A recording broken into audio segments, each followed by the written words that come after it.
And invite our guest from Perry Nazarene Church, Pastor Aaron Browner, to bring the invocation.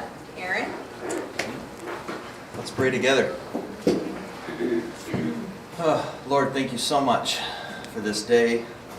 Thank you for everyone that's here, Lord. Thank you for these people who are serving the community of Perry.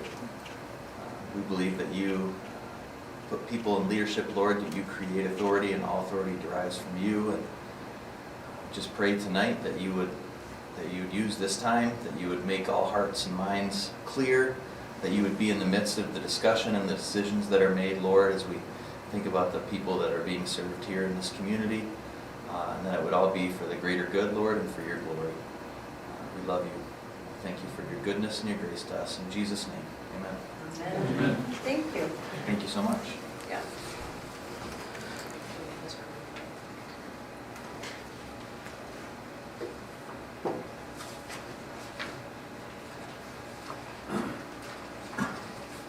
Welcome to everyone to our council meeting tonight in the city of Perry. It is 7 p.m. and I call the meeting to order. Let's start with the Pledge of Allegiance. I pledge allegiance to the flag of the United States of America and to the republic for which it stands, one nation, under God, indivisible, with liberty and justice for all.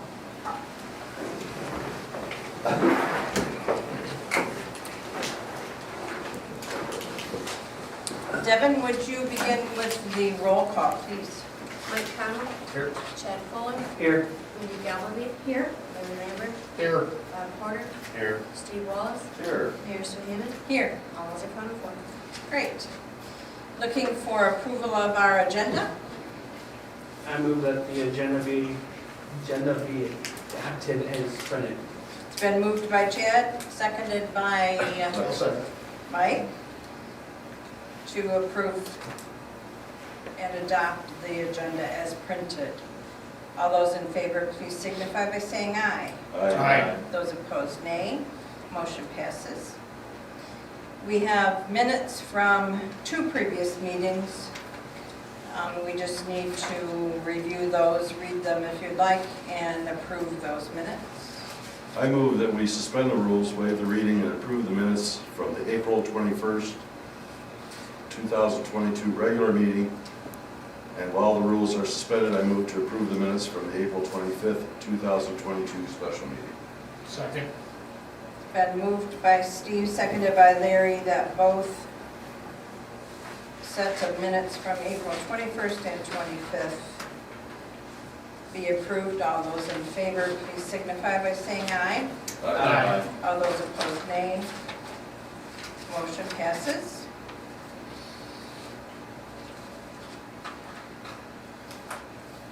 That brings us to pre-approved reports and presentations. Mindy, you have the floor. I'd like to congratulate Edwin and Jennifer Rose. Come on up.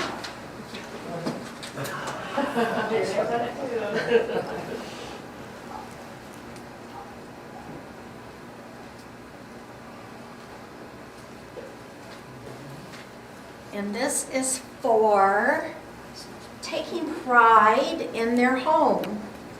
I scoped the neighborhood and chose your home. I found your porch especially inviting and did a great job. This is the Perry Pride Resident Award. And It's all her. Can we get your picture? And your name will be placed on the plaque that hangs at City Hall. So hold that.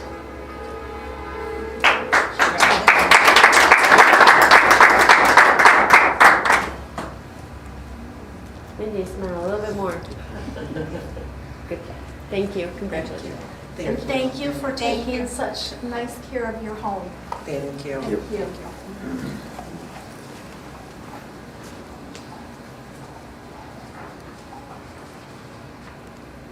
Mindy, did you want to announce the other award, even though they couldn't be here tonight? Yes, the Put Your Best Face Forward Award is going to Luff's Garage and Tire Center, and they'll be here next week Okay. to receive their award. Very good.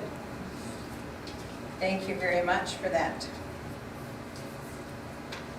Do we have any other pre-approved reports? I don't believe we do. We'll move into public comments, and Tom Emery has called and asked if he could speak to us tonight, and Tom's here to do just that. Thank you, Mayor Hammond. You're Haven't seen you for a while. No, how have you been? Good to see Good, you. yeah.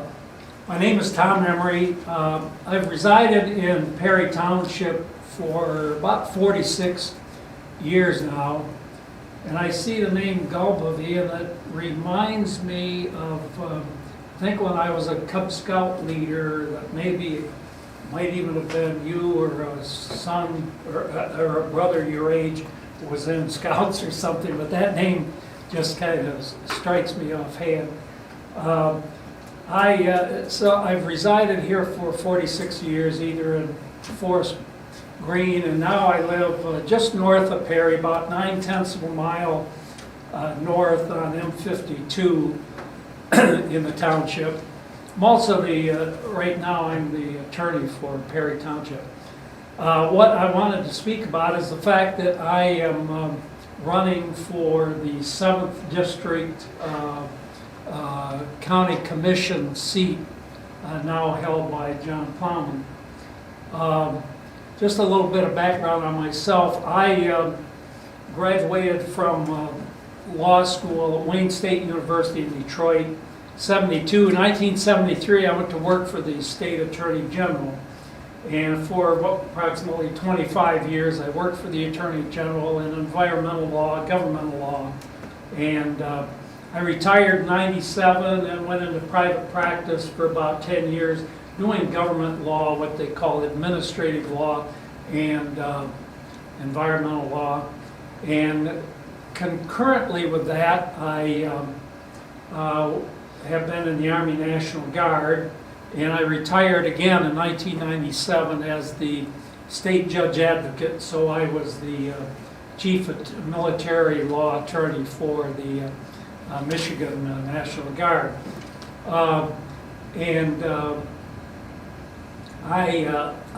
Which brings me up to date here, with respect to the county commission.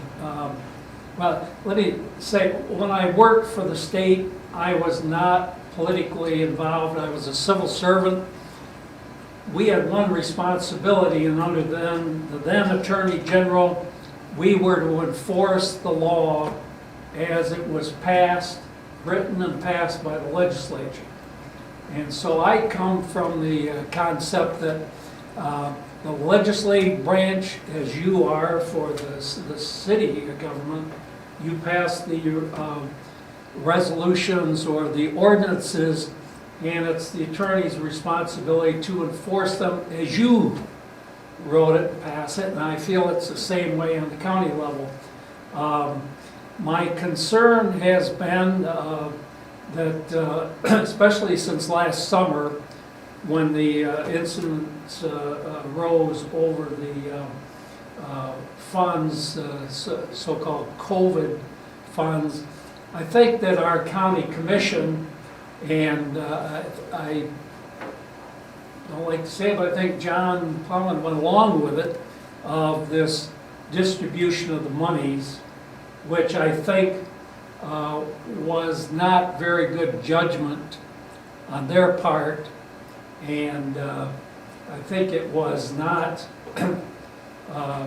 what most of us would have wanted those monies to be used for kind of a self-aggrandizement,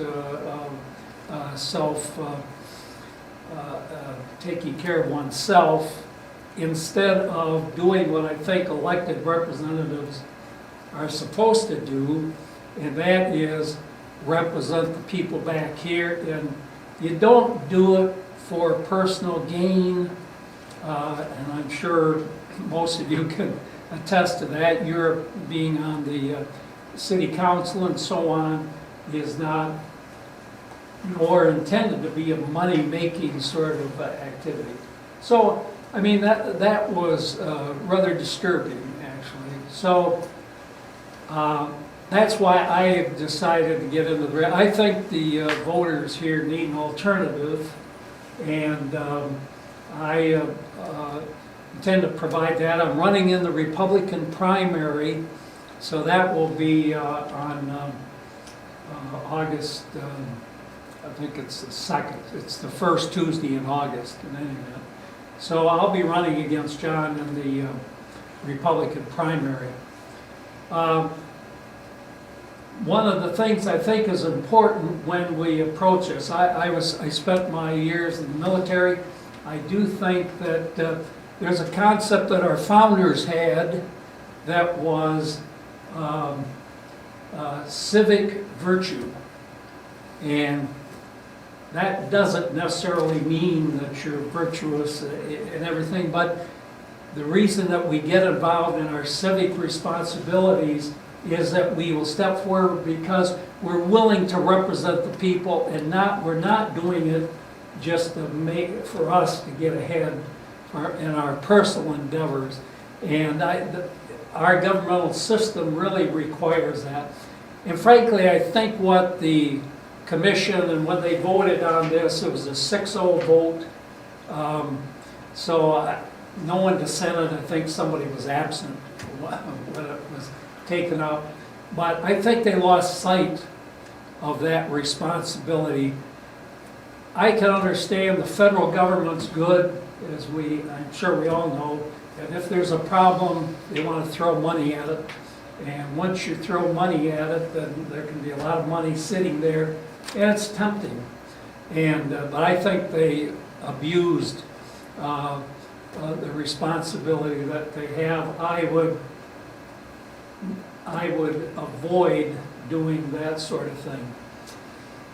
One other issue I did have, and I don't think it involves the city so much because you do your planning and your zoning, you have that authority.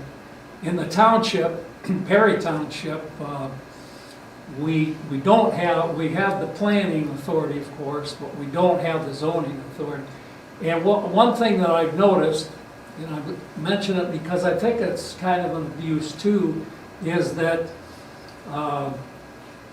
the county, which does our zoning, administering the zoning ordinance, ignores what the township has done in terms of its planned. An example, near me on M52, there's an area zoned agricultural residential, and but the corner of Winnegar Road and M52,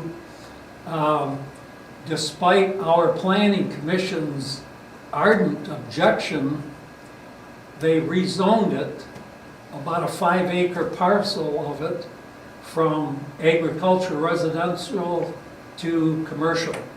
And I know that our township made a strong objection to it, but it was, the objection was basically ignored by the county, apparently including our commissioner, and I don't think that's proper. I think the city probably wouldn't be in that situation, but I think Woodhull Township, the other part of the district, relies on the county to zone as Perry Township does.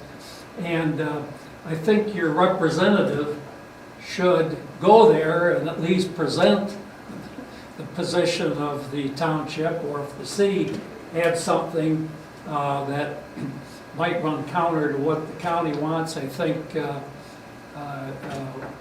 representative would have the responsibility to advocate that in any event, so that that side of it gets heard in the, I know you're one of 7 votes, but I think it's important to bring those issues and discuss them. So that's I guess that's my concern. My basic concept is rule of law. The legislative branch passes law, and if it's our responsibility to adhere to it. And if we don't like it exactly that way, then we try to change it. And here's members of the legislative body, they're the ones to do it. But until it's changed, you follow law. So that's maybe kind of an old-fashioned concept. But I appreciate the opportunity to make the comments.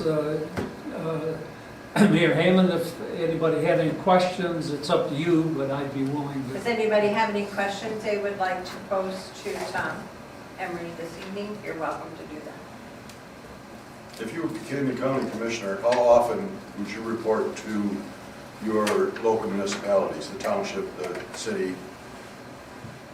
Well, I think at every meeting, start from that standpoint. I mean, there are personal agencies that come up that maybe you can't make it, but I do think that's important to report, especially for somebody new in the position like myself. Equally important to informing you is the ability for me to talk to you, to learn from you what your concerns are here so that I can better. So to me, it's really a two-way street, and I think it would be a critical part of what I will be doing to attend the meetings of the three local units well. And I guess I shouldn't ignore the village. They may have issues, and while they're subsumed under the township to a certain extent, they have separate things too, so. Thank you for answering that. Anyone else? Tom, thank you so much. Okay, for thank coming. you. Thank you for talking. Have a good night. Any other public comment? Okay, moving on then to communications. Devin, do you have any communications to share? Not tonight. No communications from Devin this evening, so we'll move on to department head reports. Megan, do you have a report for us? I don't have anything because I'm doing the third quarter budget amendments later. Okay, we'll talk to you in just a bit then. John, do you have any report for us? Real brief. The water tower project's underway. Some of you probably can see the painter's rail up there. The tower was drained on Wednesday. By Wednesday morning, it was empty and completely out of service. So my only request to the residents is just try to conserve water as much as we can for the month. Tentatively, it looks like we should be back, hopefully, if everything goes well, by the 7th of June. So, unless someone has anything for me, that's... We can hear them up there hammering away. I thought it would be kind of neat if they could do like a steel drum thing, you know? As long as they work fast. As long as they work fast, okay. Our police chief is not here this evening, so we'll move on to city clerk Devin. Okay, a few items tonight. Petitions. By email, I received 2 referendum petitions regarding city adopted ordinances number 360 and 361. The email request was to review the wording on the petitions for compliance according to our city charter. The city attorney and I have reviewed the petition's wording and it has been approved for possible circulation. Council, I just want you to note, if the petitions do get circulated and are found returned sufficient and proper, the petitions will then be presented at the next regular council meeting. At the regular council meeting, council may be asked to consider repealing those ordinances that are referenced in the 2 petitions. If council should not choose to repeal the ordinances, then these petitions and proposals will be submitted to the electors of the city. And I thought you would want to know, as this it may happen, it may not, but at this point, the petitions have been approved.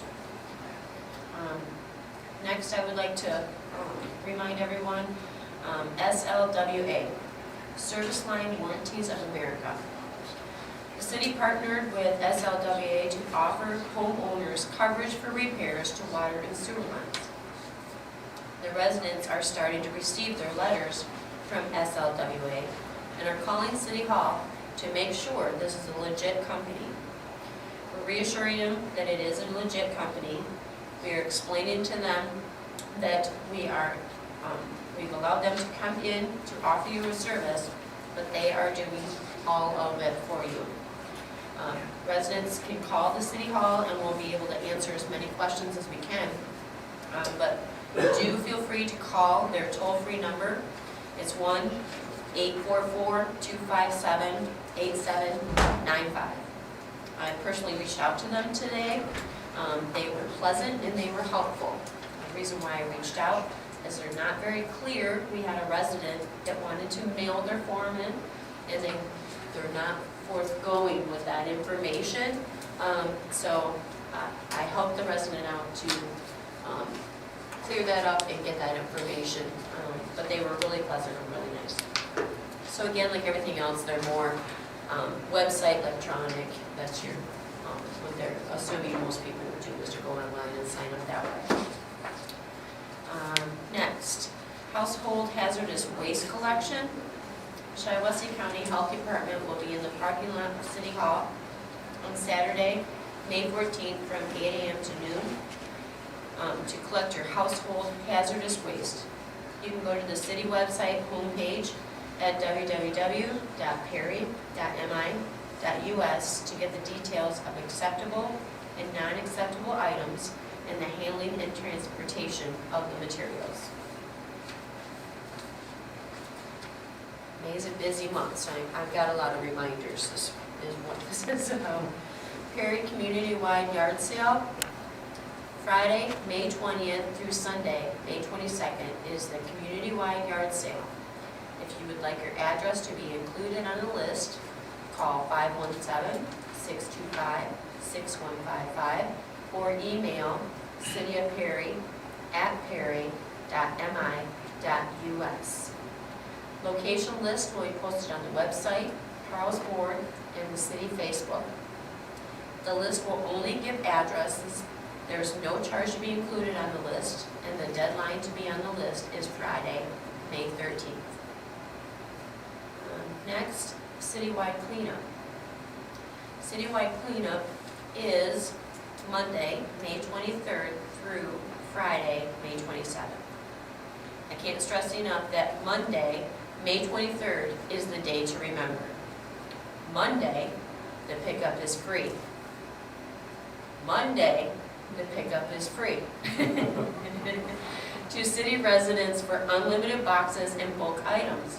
Make sure your bags and boxes are under 35 pounds. But did I say free? Yes, I said free. How is it free? Call City Hall, 517-625-6155, or email cityofperry@perry.mi.us and tell us your list of items to be picked up on what day? Monday. Because what is Monday? Free.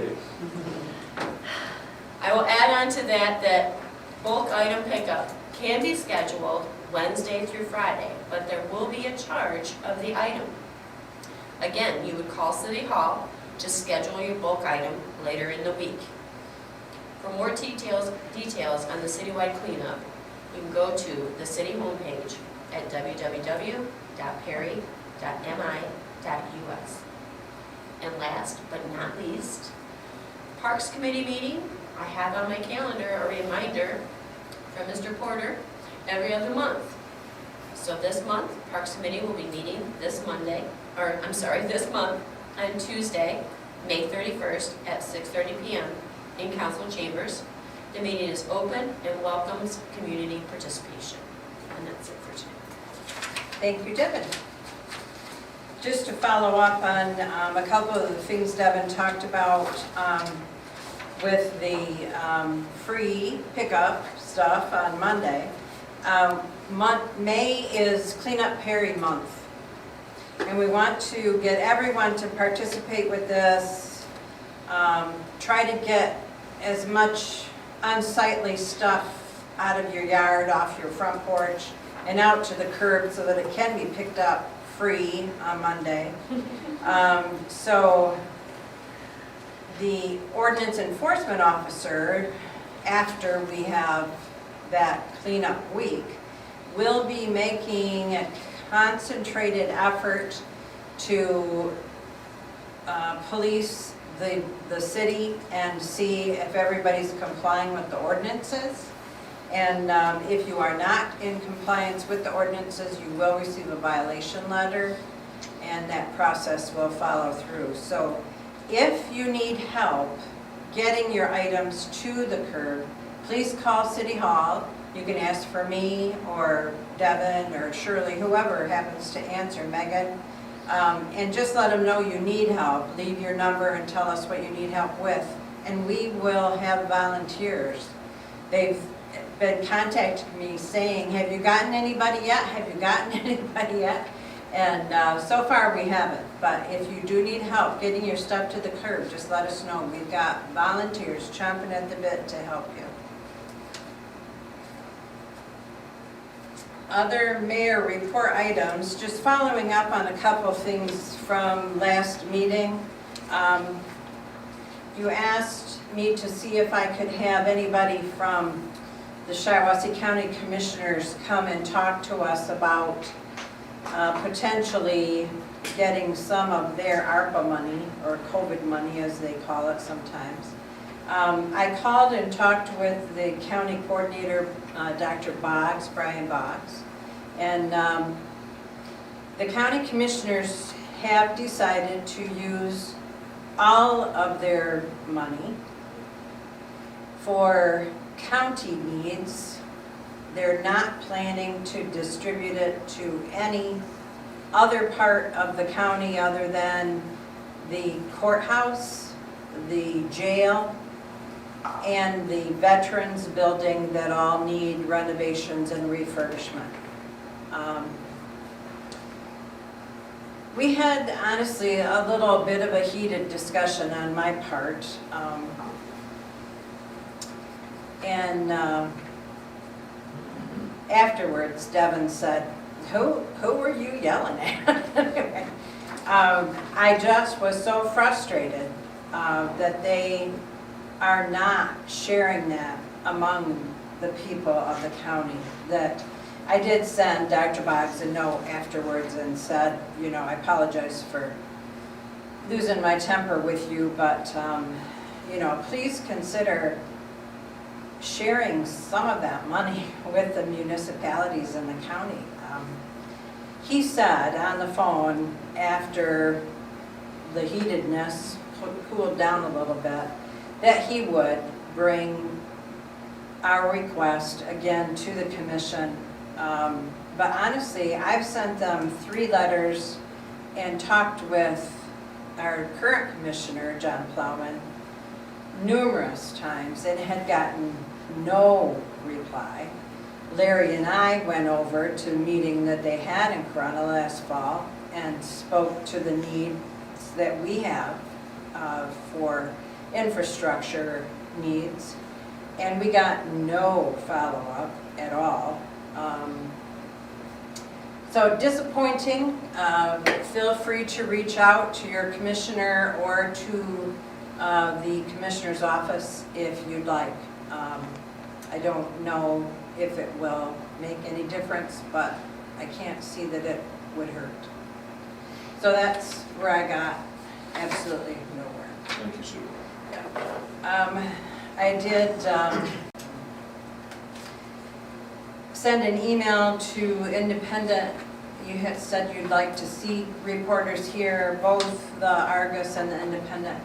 Their response to me was that they're very short-staffed. They just don't have anybody that they can send here, but invited us to share our minutes, to share whatever we would like to see in the paper, and they would do their best to get things like that in there. So Devin has added them to our mailing, and we'll do that. In regard to the petitions that are going, I believe, to be circulated, the ordinance committee and I and the rest of the council members have put together a letter, a communication explaining the situation and what those petitions would mean. And those are posted on our website. They went out in a citywide mailing. They're posted on Facebook. They're up at Carl's. But if you have any questions about them, feel free to call. I'm happy to talk to you. Any of the council members would be happy to talk to you as well. So email or call if you have questions about that. I think that's everything that I had to tell you about. So we'll move to committee reports. Who would like to go first? I'll go ahead, I'll go ahead and go over a couple of things. First off, not a committee, but I'll give an update on the planning commission. We had their meeting this past Monday. And the bulk of the meeting was spent with a presentation from Chuck Donaldson, who represents the MEDC RRC program, Michigan Economic Development Commission, and the Redevelopment Ready Communities activity. And the long and short of that, after probably 45 minutes of presentation, was that the Planning Commission is in the process of, will be bringing forth a recommendation to the council that we ultimately pass a resolution and engage the city in embarking on that RRC program with the benefits that are possible from that activity at really no cost to the community. We feel it will be a big help in guiding us through the review and redevelopment of the city's master plan, and along with that, a number of other opportunities to identify improvement areas, as well as hopefully opening us up to potentially a few more grants than we might otherwise be eligible for once we get under motion. The upfront requirement is that we have 2 individuals that go through about 5 to 6 hours of online education and training that will kind of act as point people, one from the Planning Commission and one from our staff. And that once we've done that, along with passing a resolution, that will become engaged in that activity. Most of the municipalities within the county are at various stages of involvement. I believe the only one that has been through the entire process and is a certified RRC community is Langsburg. There are a number of other ones that are, like I say, at various stages of involvement in the program. We're certainly not the last to become involved, but I think it'll be a good thing for us. But there's no timetable by which we have to have anything completed. It's kind of move at our own pace. So we'll have more to talk about that the next time we get together. The other quick thing that we had received as it regards our medical marijuana ordinances, some public feedback concerning 3 particular items that we had reviewed.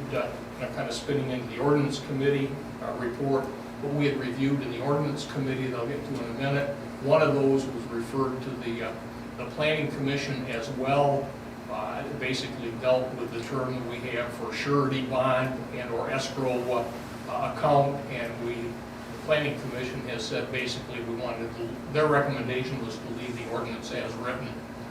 So that kind of covers the high points of the Planning Commission. The Ordinance Committee has met, and we're continuing our efforts on ordinance development. We've got a couple of, we're now moving on as much as we can past medical marijuana to look at our off-road vehicle ordinance that we have on the books for the city, as well as look at some enhancements to our nuisance abatement ordinance to help for some clarity as it ties back to our Clean Up Perry initiative. And I will mention also that our next scheduled meeting is Monday, May the 16th at 10 a.m. here in council chambers. Any comments, questions? Thank you. Any other committee reports? I just have a reminder for the parks that we do have a volunteer weekend Saturday, next Saturday, the 14th, to finalize the fitness loop equipment and stuff. I know DPW put up the 2 benches in the last week or so. And they look really good, so I don't know if did the equipment show up today, John? Yes. Good. All right, so we got our delivery of our equipment. Good. And that was a debacle. It started going to the wrong city. But Just in time. we got it here, so Good. DPW will install it and we'll welcome any volunteers. Great. Anybody else? Okay. Move on to presentation and approval of the bills. I move that we approve the bills as presented and the payment be authorized. Second. We have a motion from Larry, seconded by Chad, to approve the bills and authorize payment. All those in favor, please signify by saying aye. Aye. All those opposed, nay. Motion passes. We have on old business an item that we talked about last week, but had questions and needed to wait until Eileen Stead, our assessor, could be here with us. So we're going to talk about possible resolution adoption regarding the waiver of penalty to the transfer affidavit. I know when we read through it last time, we did have questions, but maybe if we started out with Eileen explaining to us what this is, that would help. Okay. Would you do that first? Sure. Okay. The state put in this transfer affidavit after we passed Proposal A back in, what, 92? And I think their concern was, of course, we know it took the property taxes off, the school taxes off our property, but they made a clause in there where when your house transfers or sells, the next year it's going to transfer, and it's going to uncap. Because we have 2 different systems now. We have the taxable value system and the state equalized value system. So their concern was when it transfers, the following year it uncaps and those 2 values become the same.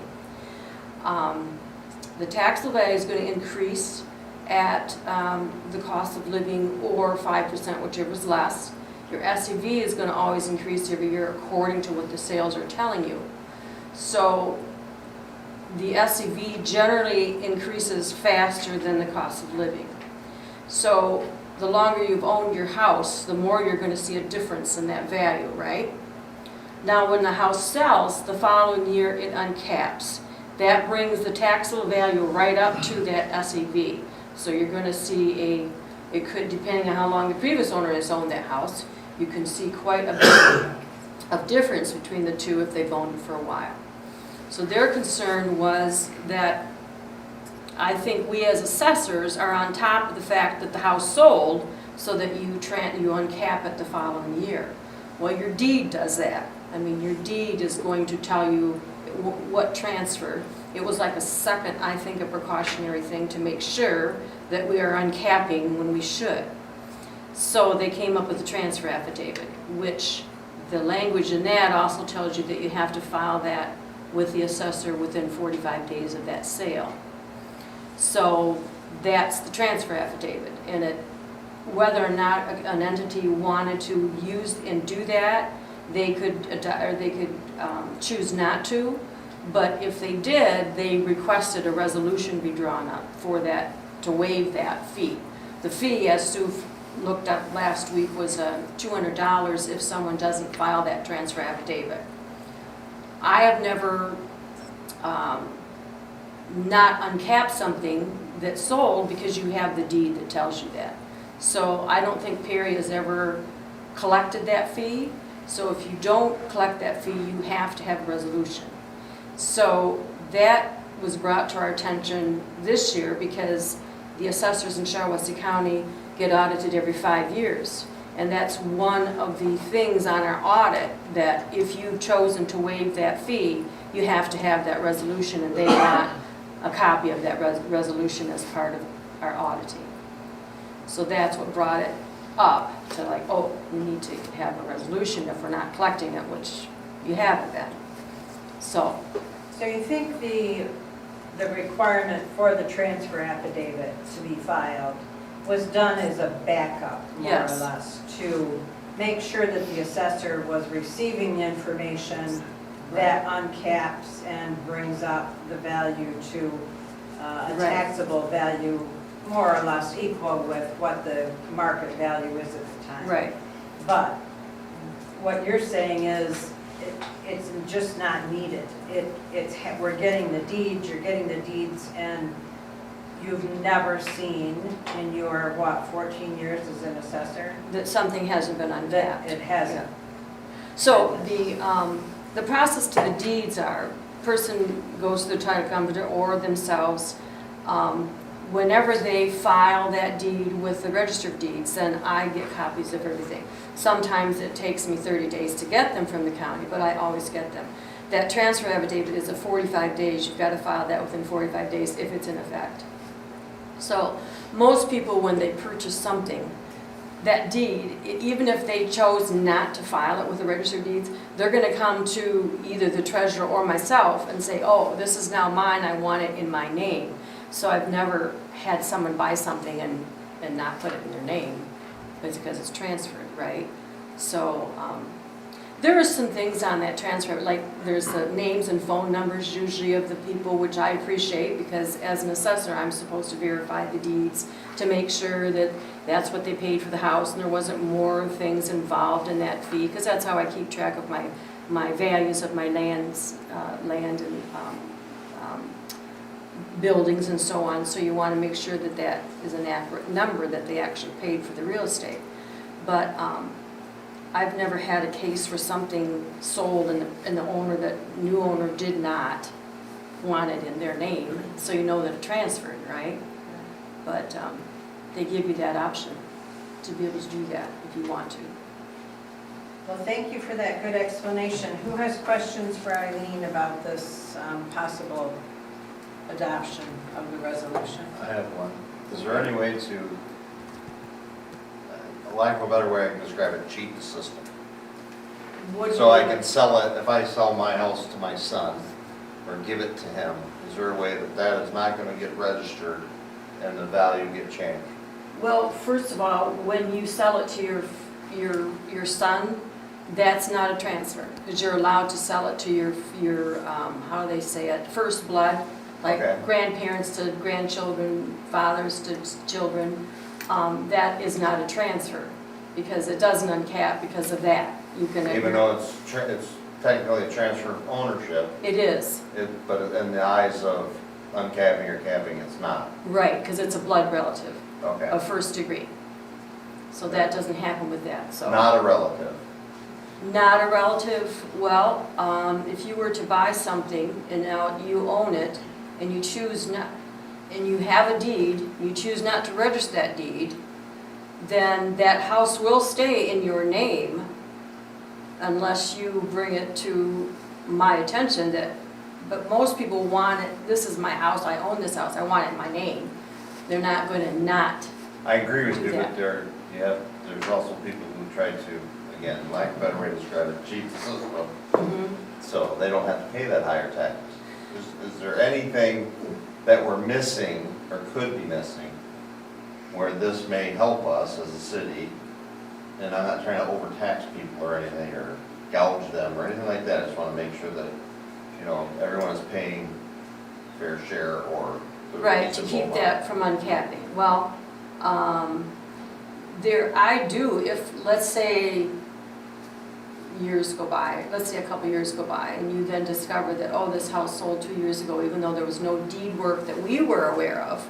But now all of a sudden I come across that, oh, no, there was deed work done, but nobody had a copy of it.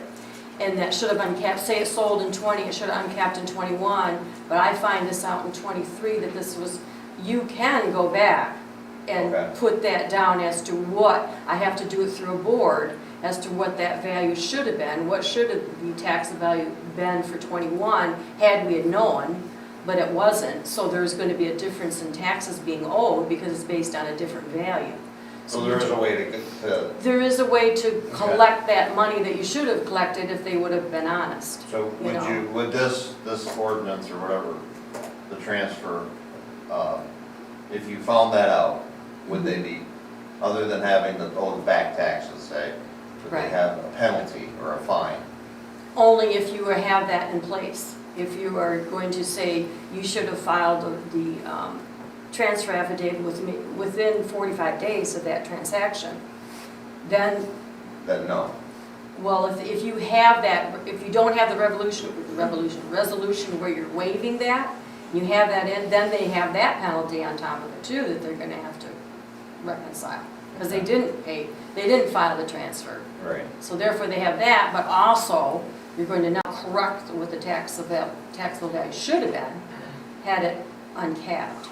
I personally have not ever had, somebody not want a property in their name once they own it, but, Right. there's, Thank you. yeah, Pretty typically, a seller's gonna wanna make sure that that is taken out of their name, right, assuming they're going to be moving into a different house. Right. Perhaps even in a different state. right, But in order to get the lower property taxes Mhm. and be able to claim that as their principal homestead. right. They have to make sure that the house Right. they just sold is no longer in their name. So that kind of forces it to happen as Right. well, or it brings it to your attention anyway. Exactly. Usually the only people that, on occasion I've come across where I have not received a transfer affidavit, but you have the deed in hand, but you still haven't got the transfer. Usually it's for sale by owner, and they have no idea that this even is a requirement of them, So basically what you're doing is waiving the fee if they were to do that, but, So you're getting the deed, you're doing everything necessary to make sure that the property tax value catches up to where it needs to be, Right. but you haven't received the transfer affidavit because the right, but it seller doesn't keep me from didn't know. uncapping it, Yeah. right? Any other questions for Eileen? Well, council, this is open for discussion. We have a resolution in front of us. If you choose to waive this penalty for the transfer affidavit, if you don't feel you're ready to do that tonight, you can give it more thought, we can bring it back. If you do feel you're ready, then I need to hear from somebody. I move that we accept and adopt the resolution as presented by the assessor, which allows the city of Perry to waive the penalty for failure to file the property transfer affidavit immediately following a transfer of ownership. Second. Motion from Larry, seconded by Bob, to accept and adopt the resolution. All those in favor of that motion, please signify by saying aye. Aye. All those opposed, nay. Motion passes. Eileen, thank you for coming tonight. You're very welcome. We appreciate it. Moving on then to our new business section of the agenda. And this will bring Megan to talk about third quarter budget comparisons and possible amendments. Hello, everybody. You have a packet in front of you that looks like this. It's got some summary notes on the front of it. Go through it quickly. The items you have in front of you are our third quarter budget amendments. Just a reminder, when we reviewed the budget in second quarter, we had no amendments at that time. Most of the amendments are a result of previous council discussion, things that we've talked about already, and we're just making the formal amendments here to the budget. All the items are going to be covered by reallocating expenses from other departments within the general fund. Some of those items include adding a salary line for the ordinance enforcement officer, adding to the library budget for the renovation that was approved, and then creating a universal line item for tracking retiree medical benefits.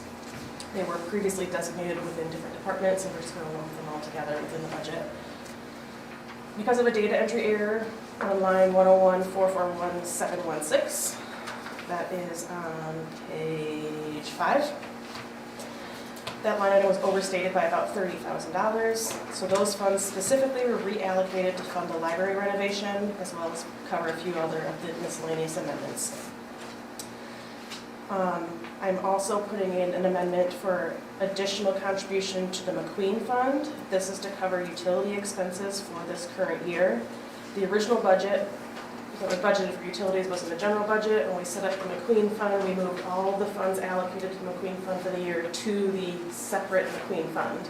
Well, at this time, utilities have exceeded the approved budget, so there's not enough money in the McQueen Fund to pay the rest of the year's utilities, so we're going to move, I'm asking to move an additional $700 to the McQueen Fund, just so we can keep all the utilities in the same fund for the year. The proposed 22-23 budget puts the utilities back in the general fund just because of instances like this. We're not putting funds in the McQueen Fund, there's no McQueen funds to pay the utilities, it'll remain a general expense. Our original budget was approved with a $193,000 deficit. My current projections suggest we will end the year closer to about a $100,000 deficit, and that's a combination of reduced expenses and increased revenues. That's all I have for general fund. Highway major and local funds, all those counts are expected at this time as well. There are no major projects for this budget cycle. We will end the year under budget and build fund balances. Sewer fund and water fund are both on track with revenue and expenses and are in line with budget. And then I covered the end there with our McQueen House discussion about utilities. Just another thing to note that the original $5,000 that was part of the McQueen Fund that we set up to build the balance was used for the foundation repairs in late July, early August, so that money has all been exhausted as well. The second page just outlines the specific budget changes that I'm asking for, and it outlines what page you can find those line items on. Like I said, the meeting, we approved the enforcement officer salary back on our October 7th meeting, and we approved the renovation of the library back in November. Any questions about the amendments that I have in front of you?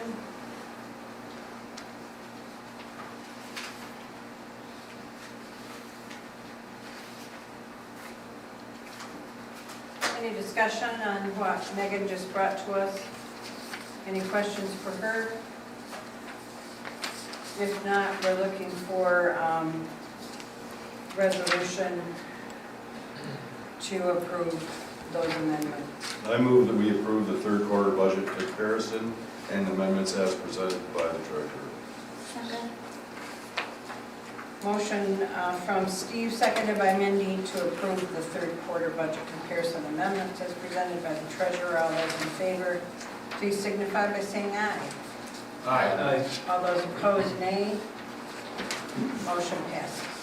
Thank you. Thank you, Megan. Don't leave, we'll need you later.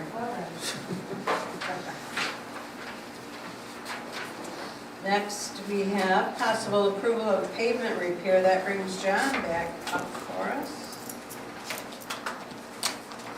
So what I have here is just a couple touch-ups. The one in Country Estates, that patch has been tore open for probably 15 years. The houses are starting to close in on it. Honestly, I don't project paving that subdivision for probably another 8 to 10. So I need to get it fixed before they start building right on top of it. The other part is up here between Green and Lamb Street, closer to the stop sign at Lamb. Over the winter, it just heaved and buckled more than normal. We're just going to mill the end caps out and put 2 inches over it. And it's leveled out, but it just, the cracks are opened up some. And when I talked to the paver and went around, he thought that it was suitable to do that. So those are the 2 things that I'm asking for on the one from S.A. Smith paving, for a total of $4,020. Any questions for John? I move that we approve the proposal from S.A. Smith Paving regarding paving at Country View Estates and West Roll Street for an amount not to exceed $4,020. I second. Motion from Mike, seconded by Chad, to approve the paving as John described, not to exceed $4,020. All those in favor, please signify by saying aye. Aye. Those opposed, nay. Motion passes. And now John's going to talk to us about the concrete leveling. So up here on Main Street at the residence just south of Wegmans Car Wash, you guys have the photos in your packets? I don't know if you did or not. Okay, anyway, Mid-Michigan Spray Foam, I met with them. I did meet with a concrete guy to tear everything out. The concrete, what's happening is the runoff from the car wash parking lot or entrance area is running down the sidewalk. This will be, when M52 was redone, the homeowner said, hey, it's running back. They tore it all out, raised it, and repoured it. Well, since, I think it's maybe 20 years, 18 years since 52 has been done, it settled back the other way. And when it rains, it runs out in his yard, down his driveway, and then starts making its way to the catch basin on the other side of his driveway. And that's the house to the south of the car wash. Immediately south, yes, in between the VFW hall. And so when I brought, I did two different quotes, but the one that I thought would work is we'll raise the concrete back up, and we have a 6-year warranty with the spray foam, the leveling. It'll over, because I need it to tip the other way, because the slabs have, the driveway stayed in, but the slabs of sidewalk have dropped. So they've dropped all the way from the parking lot down. There's like 10 flags. So instead of cutting through the driveway and putting a patch in there that's probably going to settle before and make more issues, I thought we would try the spray foam. It seemed like we would get the 6-year warranty, the caulking's in it. I have a whole list of conditions and things here that go towards it, so we're doing everything that I would get to get the warranty. Is this about the same process, John, the outfit that we talked about out in Mason uses? I did call those guys. They did not want to come up here unless I had a large, Big job. so I did talk to them. That's okay, this is just similar. Yep, this was just a Similar one process. thing to try and to do, see how it goes. Any other questions for John? I move that we accept the proposal from Mid-Michigan Spray Foam for an amount not to exceed $850 and authorize superintendent of DPW to sign proposal. Second. We'll give that to Mindy. Moved by Larry and seconded by Mindy. As read, all those in favor, please signify by saying aye. Aye. Those opposed, nay. Motion passes. Thank you, Thank you. John. Moving on then to possible approval of proposal regarding voter ID printing. That would be done. I reported a while back that because of the redistricting, the city of Perry is going to have to send everybody new voter ID cards. And I would propose to have a vendor do that. I pulled 3 vendors, and it should have been in your packet. I recommend that we go with KCI. They're the lowest bid. The difference is they're getting the nonprofit postage is how they're beating out their competitors. What I've also done is their quotes are $1,637, and with the up and down of voters moving in and out, so today when I checked it, we were at $1,642. On simplicity, I have just rounded it up. It's averaging about $10 to $20 increase on each quote that I've gotten. And if council approves this and goes with my recommendation, I ask the motion to be rounded up to 1,000 just to cover of the actual voter cards that would have to go out if it would increase. So that would be a max cost of $1,000. Does anybody have any questions about the vendors?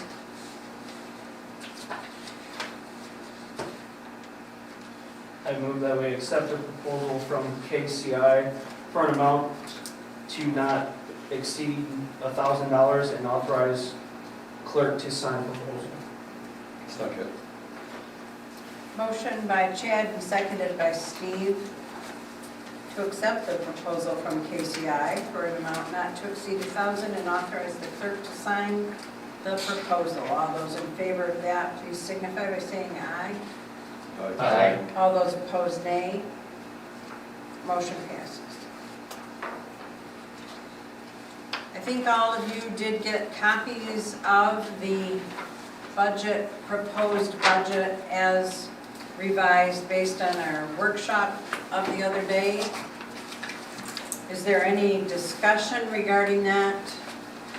I present that to you as the mayor's proposed budget based on a millage rate of 12.697 mils.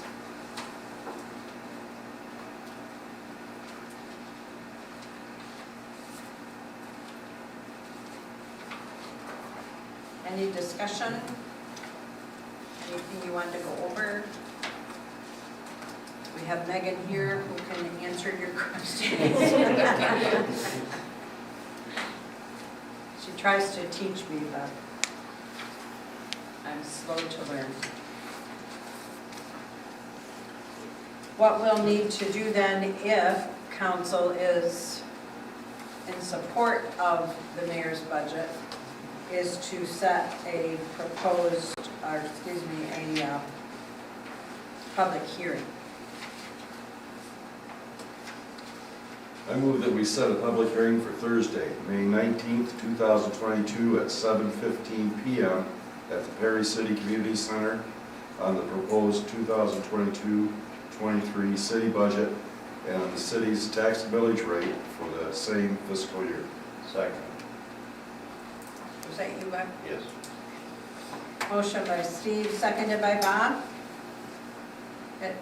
The motion to set a public hearing for Thursday, May 19th at 7:15 PM here at the Perry City Community Center on the proposed 22-23 city budget and on the city's tax millage rate for the same fiscal year. All those in favor, please signify by saying aye. Aye. Those opposed, nay. Motion passes. There will be copies available of the budget for the public to view. Megan, how are we doing that? Are they going to be printed in here at the city hall to pick up? Or I'm going to post it to our website on my treasurer page. Okay. And then we can make copies here if anyone wants to stop in. There'll be a printed copy up front, an office copy. Okay. that we can- So there'll be copies available to pick up here at City Hall or on the website on the treasurer's page.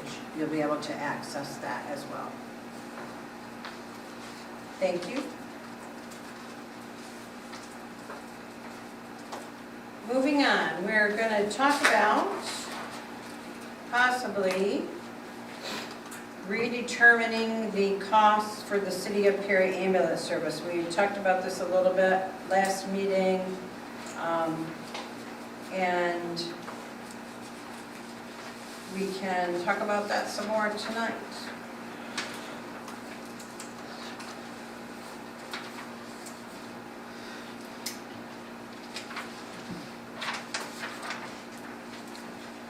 You talked to Chief Hubbard since you talked to council?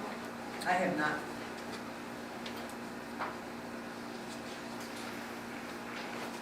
Was there a specific topic that, a I just specific wasn't sure question? that he had an opinion because his recommendation wasn't to increase it. And I just wanted to know if maybe after Well, he heard council's opinion that maybe he had some input. I did talk to him, and I thought I had mentioned it at last council meeting, but maybe it was at the ordinance meeting. I did talk to both Chief Hubbard and to the CISA chair, Tim DeLu, about our discussion in taking the special assessment for the fire and emergency services up little by little each year instead of in a big leap like happened last time.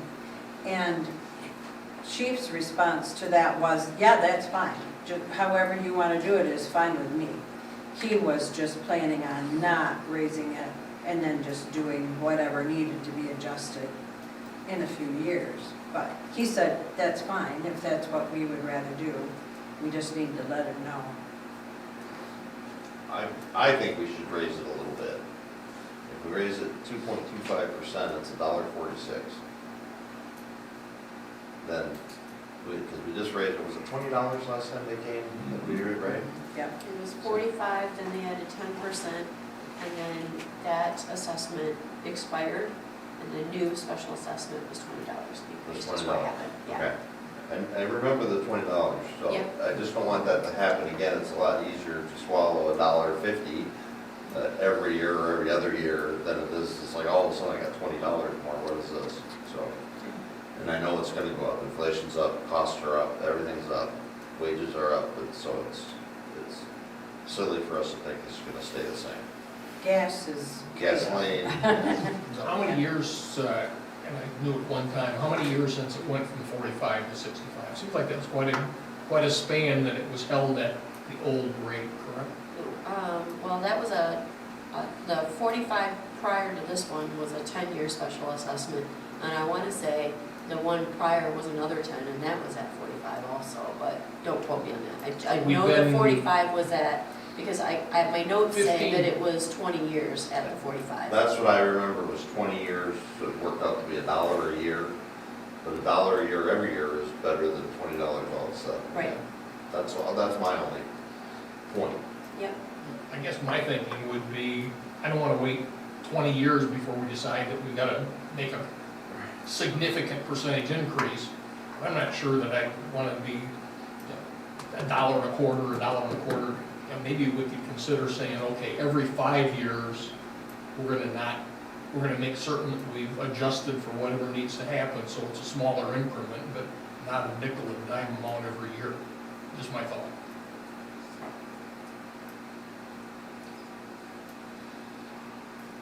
I see your point, I don't disagree, I just think it's easier to get it. I don't think they have all the numbers because of the way things are changing so quickly. I mean, buy something in, like trucking, for example, because I deal with that a little bit. You know, last year at this time, I could get a truckload of trees for $1,000. Now it's like $3,500. So it goes, and then of course now everyone added a fuel surcharge because of fuel, and it's just the way it is, it's reality. So they may keep, the recommendations to keep the rate the same, and then this next year, they're gonna say, well, we had all this extra cost, and they do have a budget, a cushion. Well, we're gonna have to raise it, we need 15% or whatever their number will be, I have no idea, I can't, my crystal ball's broken. But I'd rather see a little bit than waiting, because then it's harder to catch up in a sense. The other comment that Chief Hubbard did make was he had no problem with doing that as long as we understood that just because we chose to go at a higher increment, that didn't mean the other municipalities they cover would be forced to go at a higher increment. It would just be us. So we would be paying more, in a sense, for the same coverage other municipalities were getting for a little less money. They will most likely, you know, in 10 years or 5 years or whenever, they'll be brought up all at once, and then we'll match again. I wouldn't want like to see that when your hardship put house on our sells. residents when the other residents in contracted service areas aren't paying the same. So I would rather wait and see if the fire board themselves wanted to raise the contract in the other contracted areas, then follow suit. I agree with you, we shouldn't wait 10 years to do this to our residents. All right, that's my. That was my concern. And I agree with that also, but I also don't think we should burden our residents when the other contracted service areas aren't getting that same burden. again, I don't necessarily disagree, I just, at $1.50, less than $1.50, you know, it's a cup of coffee a month, whatever, that we chose to be ahead of it. So if they do find out, the assessment board say, oh, next year or 2 years from now, we have to raise it this, we're already a little bit ahead of that game. That's my only I spoke point. to one of our residents today that's on a fixed income, and speaking with him, he says, you know, after I pay my bills for the month, I have $200 left to buy food and medicine. $200 a month, and that's not gonna buy his food and medicine. Right. That cup of coffee's gonna hurt that resident. Okay, and I'm not trying to hurt anybody or point, you know, do that, I just wanted to point out, because sometimes we don't plan ahead well enough, not us per se, but, you know, people in general. And I totally agree with you, but I'd like to see everybody on the same page. Would you like me to have a meeting with Guy? And if somebody else is interested in doing that meeting with me, you're welcome to. And see what his thoughts as far as talking to the other service areas and see if they're all interested in doing You would this. think that everybody would be, Yeah. because it's in the best interest of the communities. Everybody, a little at a time instead of a Yeah. huge jump. So I think that's a great idea. Yeah, I mean, if he were to go to them and say, City of Perry would like to go up little by little, but, you know, we want to keep everybody being billed the same amounts at the same time, are you interested in doing that, are you? And just see what they have to say. Question? Yeah. While I have Eileen here, usually by then, we have all that to the county for tax rolls. The 19th is our next meeting, and not that council couldn't call it a special, but we're cutting close for tax bills, and this special assessment, if raised, would be applied to that. For this Do you have an opinion on, As to when it should, do you think county's gonna be all right if we're Well, giving them the a late tax so roll with special assessment of a raise? They usually like to have it a month before they have to print those bills at least, right? And I'm usually talking to them by the third weekend in May, and they have all Okay. their facts. Well, I don't think this is an emergency. I mean, it's not an urgent thing that has to go on the tax rolls this year. Okay. We could start meeting with Guy, he could start talking to the other municipalities, Okay. and then next year do the little by little by little, leave everything where it is this year, if that's okay, just because of the timing. I apologize, Mayor, I just, No, I no, wanted you don't to need make to sure apologize. No, I that's got fine. the impression we were maybe thinking of doing it this year, and I wanted to make sure Well, that was explained. I think if we were talking about this in February, then maybe we would be, but I think there's no reason for special meetings, no, it's not an appendix, Okay. you know, so if that's okay. I know I'm Bob fine with it, I this was. just wanted to bring it up Yeah. and point it. Yeah, no, I think it's a great It's idea. not set in Yeah. stone, it's like, I'm not gonna, vote no against it, I just think Mhm, it's, even if we keep it the same, it's $1.50 more that I won't have to pay, mhm. but I just trying to look ahead and plan, Yeah. that little bit, sometimes goes a long way. The discussion ought to be that we look at an adjustment every 2 or 3 years across the entire service area that's supported by Yeah. CESA. So we should probably Go to, our reps or go to the next. yeah, go to the next SSB or whatever we can, I don't Right. know. I think the next one is the 16th. 16th. So, it's just not a good time for me to try to make a bunch of weeks.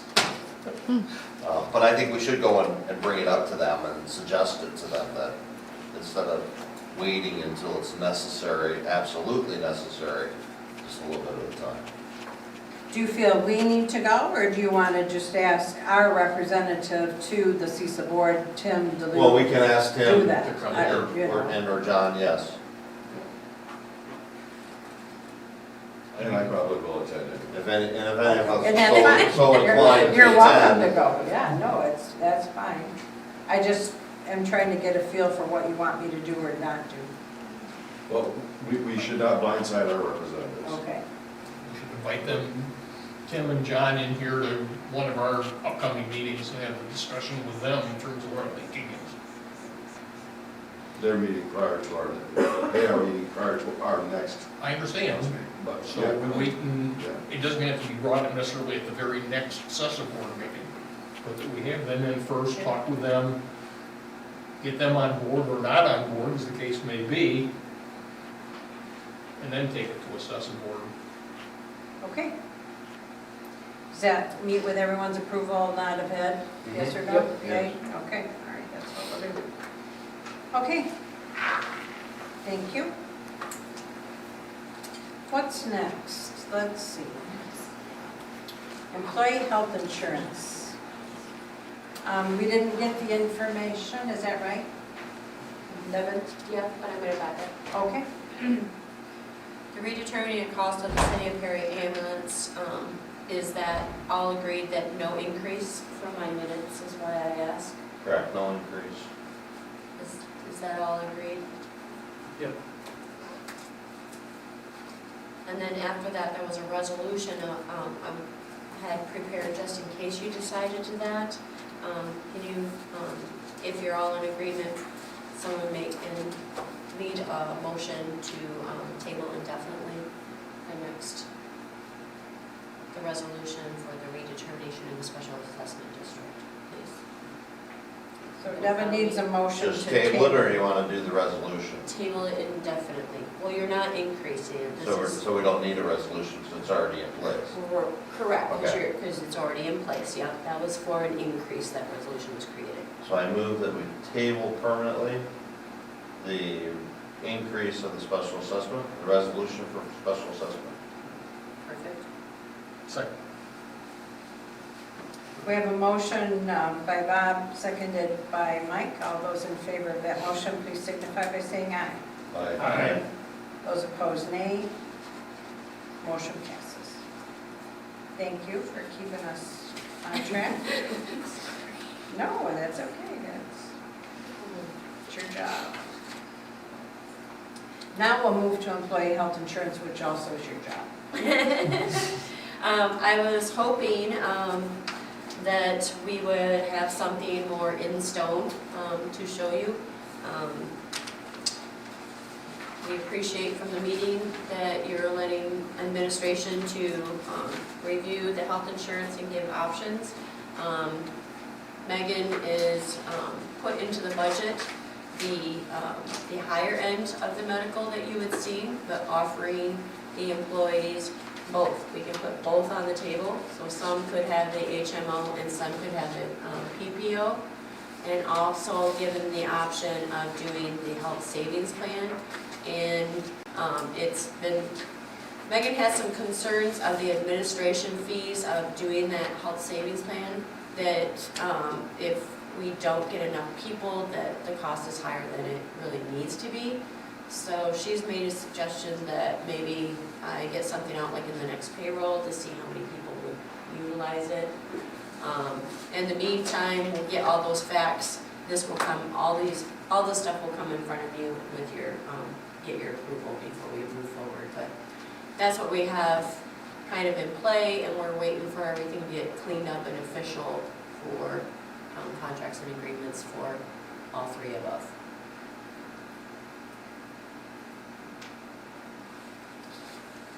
So you think you'll have that additional information for our next meeting, we can just hear from you then? We hope to. Okay.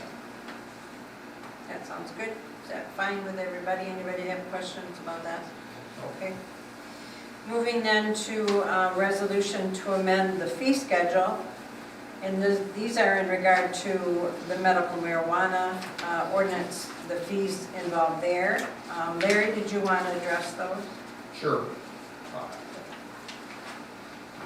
Basically, we've talked about these before. A couple of items with regard to medical marijuana are already in our ordinance, specifically the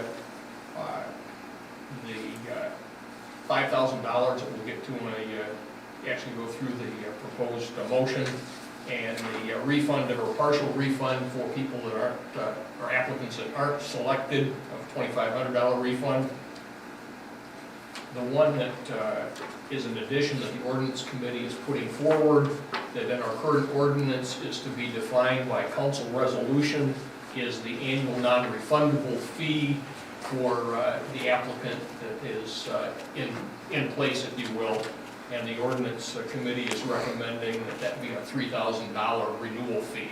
Because we do have, the city does have some expenses associated with the renewal, but they're not as significant as the initial application would be. That'd basically just be a license renewal fee. That basically is a license renewal fee that will have to go through some verification time, Right. some involvement on the part of the city staff, but it's not as in-depth as we have with the initial application. Is that dollar amount pretty consistent with what's the average or whatever? Of those that we've talked about, or looked at previously. There's a few that keep it at 5, but most of them do have a reduced Lower rate, at the reduction. 2,500 to 3,000 range.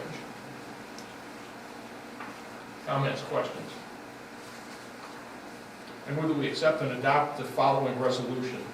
It is resolved that whereas the City of Perry Ordinance Section 860.02 provides that fees shall be charged by the city in accordance with the fees established by resolution by the City Council.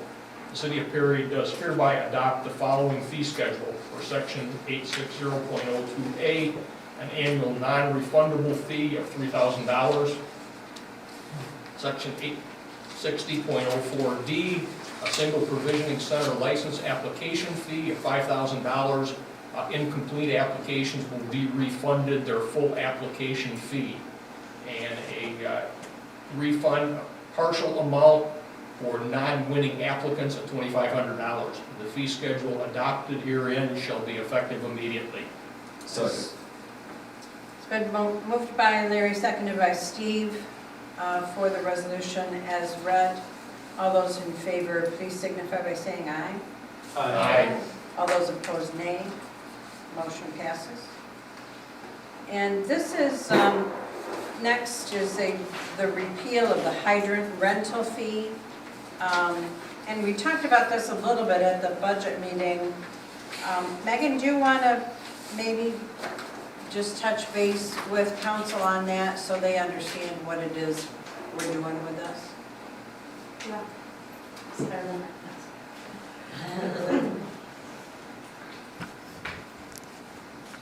So there was a line item in previous budgets that part of our quarterly transfers was hydrant rental fees. It was about $29,000 annually for the 100 and... Let's say 10? 30. Okay, so like 130 hydrants, $225 per hydrant.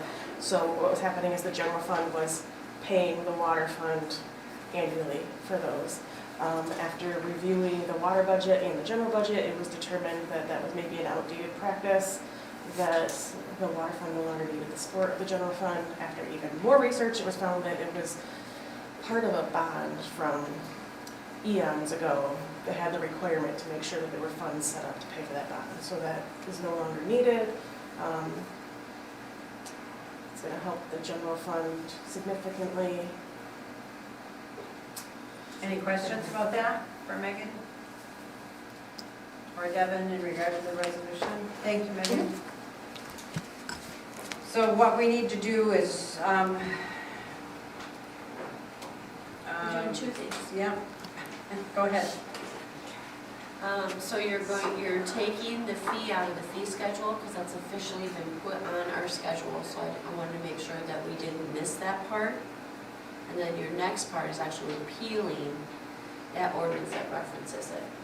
So there's two things there. It is resolved that, do I have to read repeal the fire hydrant rental fee? Or just start on it, it is resolved? It is resolved. Okay. It is resolved that whereas the City of Perry Ordinance Section 1040.05 provides that various fees shall be charged by the city in accordance with the schedule of fees established by a resolution of the City Council. The City of Perry does hereby repeal the following fee schedule for fire hydrant rental fee. Section 1040.11, fire hydrant rental per hydrant annually, $225. The fee schedule repealed herein shall be effective immediately and shall supersede any fee schedule previously adopted by the city. Second. We have a motion by Bob, seconded by Chad. All those in favor of that motion or resolution as read, please signify by saying aye. Aye. All those opposed, nay. Motion passes.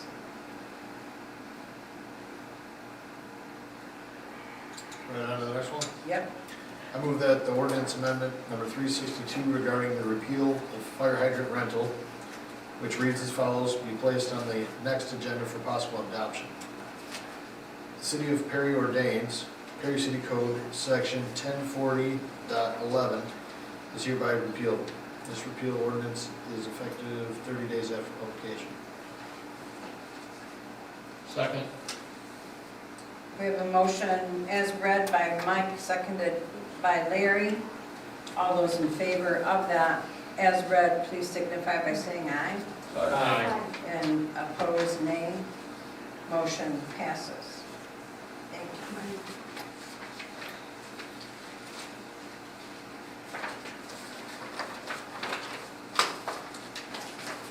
Okay.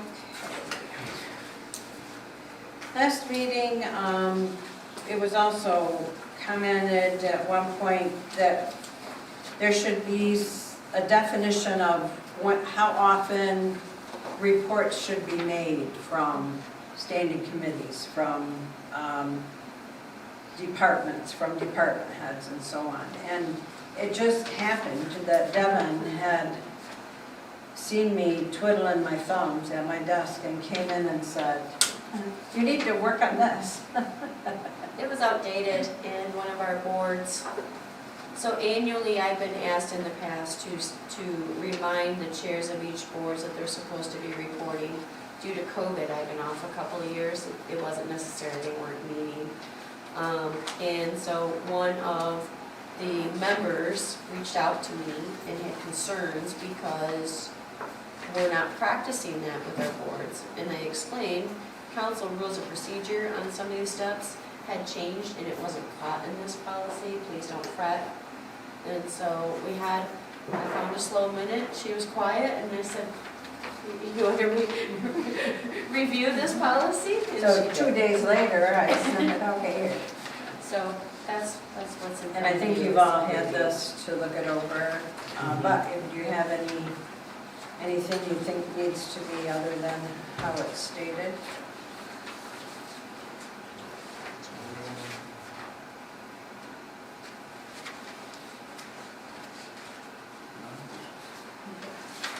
Then you're all aware and we're all good.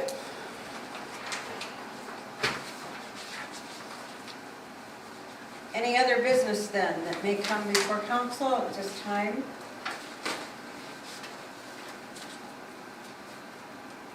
Any other public comment? John, do you want to say anything to us? No. We'll say hi, John. Council discussions and observations?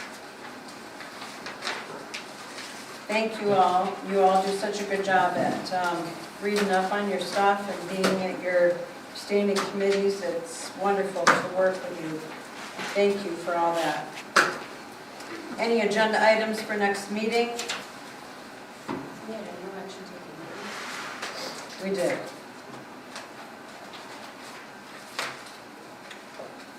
I talked to Genevieve Cottrell, and she can come to either of our next two council meetings to give us an update on the food bank. Okay. So I told her I'd get back with her once we had an opportunity to meet this evening and let her know either the next meeting in May or the first meeting in June. I think the second meeting of the month would maybe be a little better because we don't have all our department reports and stuff. Right. So if she could do that on the 19th. Anything else? We'll see about Guy and Tim attending so we can talk to them.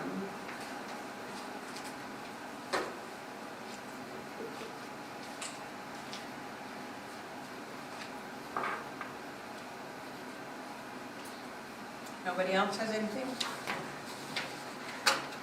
Okay, well, it is 8:30, 8:29, I guess, sorry. Motion, meeting is adjourned.